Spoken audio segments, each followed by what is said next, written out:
And protests have also been flaring in Iraq. They do appear to have sparked some political change, potentially.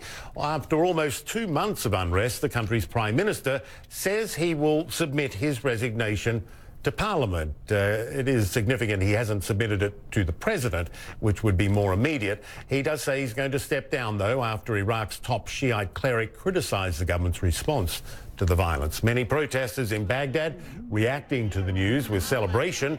It follows yet another deadly week on the streets, though. In the country's south, at least 42 people were killed when clashes broke out. Several hundred have been killed in these protests overall. CNN's Awa Damon has been following all of the developments.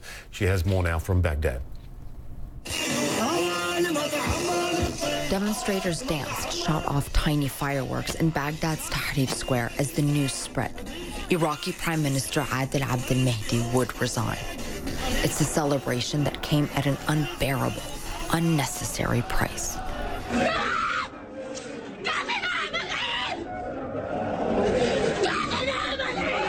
Wake up, a mother shrieks over her son's body.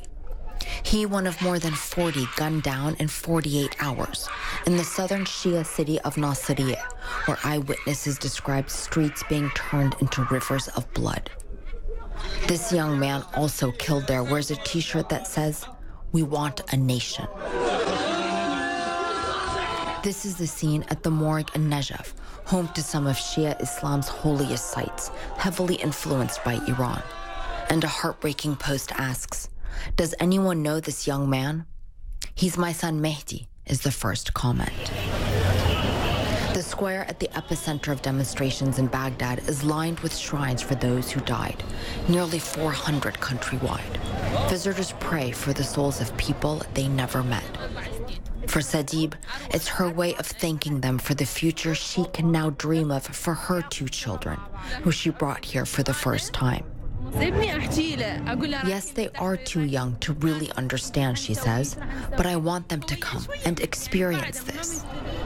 There is a sense and a determination that this will be the chapter in Iraq's bloody history that finally alters the status quo that has governed the population's lives since the US-led invasion, one that traded Saddam Hussein's dictatorship for another form of captivity, defined by chaos and violence, rampant corruption, rising unemployment, divisive sectarian politics, and Iran's looming shadow. Iran wants to make us a part of Khomeini's Islamic Republic, this man says, just like ISIS wanted to make us a part of their state.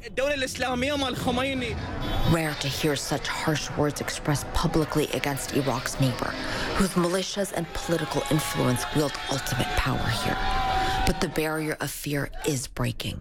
Iraqis want to control their own destiny and are willing to risk it all. The Prime Minister's anticipated resignation is just a first step. For those who have taken to the streets, it's about reclaiming their country and upending the political system that has brought more destruction than democratic rights. Marwa Damon, CNN, Baghdad.